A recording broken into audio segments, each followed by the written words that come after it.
Live from Los Angeles, welcome back to Good Morning La La Land. We are with Alli Webb today, a true master in transformation, a pioneer in beauty and wellness. She is the founder of Dry Bar, the co-founder of Squeeze. We're so honored that you're a part of our community.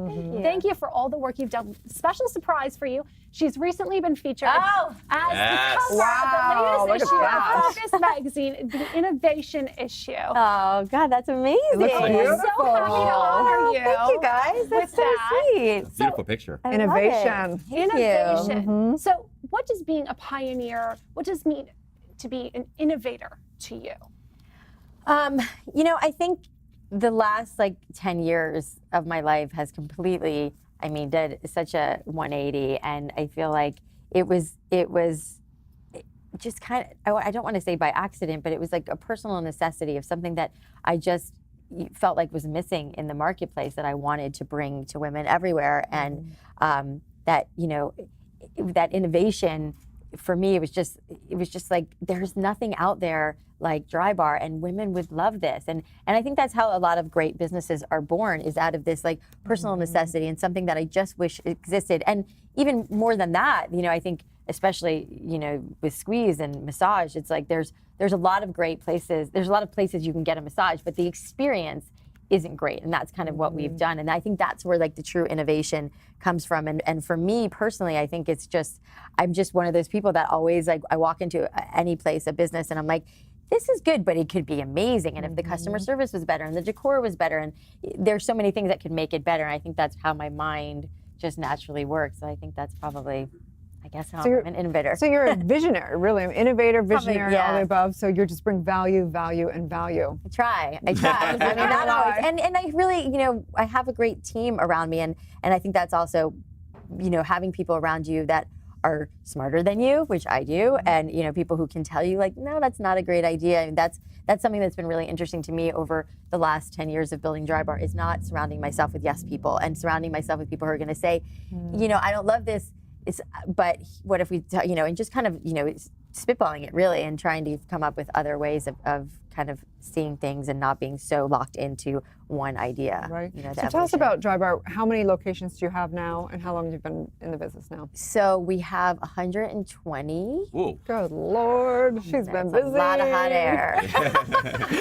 Best jokes. Yeah, no, it's crazy. I mean, if you had asked me almost 10 years ago what I thought was going to happen with Dry Bar, you know, it was like, I had 2 little kids when we started the business. I thought I was gonna you know, pick up my kids from school, and I had no idea it was gonna change my life the way it has. And we have over almost 4,000 employees now, which is probably one of the things that I'm most proud of, is the fact that we employ so many people. And being a hairdresser, professional hairstylist for 20 years, you know, when you came out of beauty school, you had very limited options in terms of where you could go with your career. And Dry Bar has really opened up this whole other avenue for stylists who, you know, can start to build their confidence. They can build their book, and they can, you know, turn blowout clients into cut and color clients at other salons that they work at. So it's just been this amazing journey. So, you know, from the stylist perspective, and then the way that we're making women feel. And I talk about that so much, that it's not just the way we look, and it's the way. How many did you have the first year versus second, third, just so we get an idea? Yeah, so when we opened the first one in 2010 in Brentwood, the second store in Studio City opened 6 months later,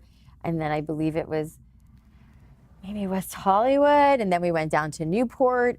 So I would say in the first year, you know, we opened maybe 3, you know, and then it 3 turned into 7 or 8, and then 7 or 8 turned into 10 or 20, and then I don't know. And then we started to lose count. I mean, you know, our growth was really rapid, but we did take a year. I think it was around year 4 or 5. We brought in a professional CEO, someone who had experience in growing a business and scaling a business, because my brother and I were entrepreneurs, and we had vision, and we knew what we wanted the business to be like. But when you have all these employees, and you have to pay them on time, and you have to keep the trains running every day, that is a whole other skill set that we just didn't have. So we realized that we needed to bring in a professional CEO, a team of people who knew how to do this. And I remember us taking a step back and slowing down on the growth to get all of our systems in place, which systems are not my specialty. It's called an organization for a reason. It really is. I mean, I was just nobody wants me on payroll. Yeah. That's so awesome. But you have, speaking of the over 4,000 people who are on your payroll, what do you want them to learn from you?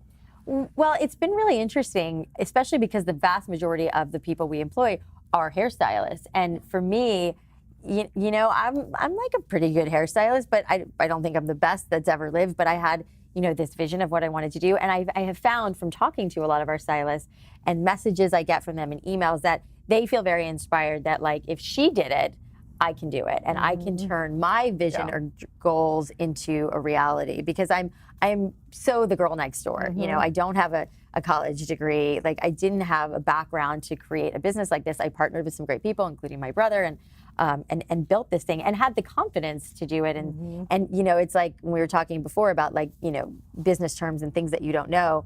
It's like you kind of fake it till you make it, and it's true. I mean, you kind of just have to, like, go into a meeting, and especially if it's in, you know, a room full of men, and just be like, I got this. I'm really smart and confident, and I can handle this. What's been the biggest challenge for you as a woman in the business?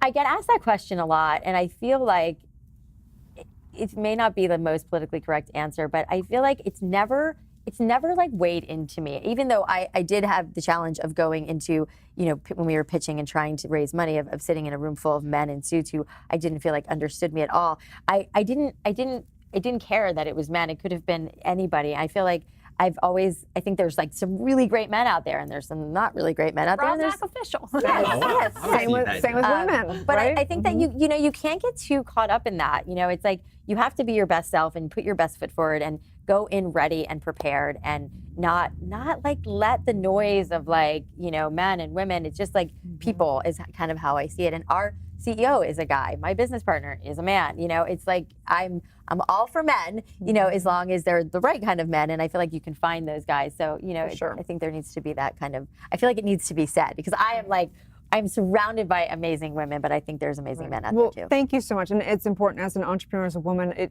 it's important for me and for many women to see a successful woman and see what's possible, because we don't have a lot of them. So thank you for all that. Yeah, well, I hope to be, you know, an inspiration for the generations to come after me, because to your point, I feel like when I was growing up, and probably when you were growing up, like, there was just, I feel like I can't, you know, there was, like, Donna Karan, maybe was a fashion designer. There was just not a lot. And now it's like we're surrounded by it. And I have so many great friends who have started great businesses who are females. And, you know, it's kind of like we can do anything. We can do it. That's right.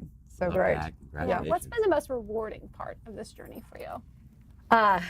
Gosh, I mean, being able to, like I said, give jobs to so many people, I think, has probably been the biggest reward. And the way that women, our clients, feel, you know, I get letters and emails from women around the country who are like, you know, I won't go into a board meeting without a blowout. And, you know, I was like, even like sad things, like I had to go to, you know, my mother's funeral, and I couldn't barely get out of bed, but I needed to, like, look good for the, you know, the funeral. And then I came in, and they were all so, you know, the staff was so amazing to me, and that just, like, really lifted my spirits. And, you know, then there's women who were, like, auditioning for something, and they come in for a blowout, and they feel like they can, like, nail it, or they have an important meeting, or whatever it is. Like, we've impacted women's lives in a way that I wish I could sit here and say, like, I knew that, and I had that, that's why we did this, but I didn't realize. I knew that getting a blowout and having great hair always made me feel really great, but I didn't realize the impact it would have so far and wide, and how much women would be affected by this, and it just has become a part of their, you know, daily routine. And it's like that moment when you're at the dry bar and you're in the chair and they spin you around. Big reveal. And you get the big reveal of your hair for the first time, because the mirror is behind you, very intentionally. Yes. It's an aha moment. Yeah. So was there an aha moment for you in this journey where you thought, I did this, I built this? Yeah, I mean, it came so early on. When we first opened the doors, and we opened our business in 2010, it was in the middle of a recession, and so many people were like, what are you doing? Like, this is crazy. How are you going to make this business work? And for us, it was volume. We had to do a certain amount of blowouts a day to make the business work. And at that time, we thought we'd be doing like 30 to 40 blowouts a day, which now we're doing more like 100, give or take, a day per store, which, you know, if you do the math, it's a lot blowouts.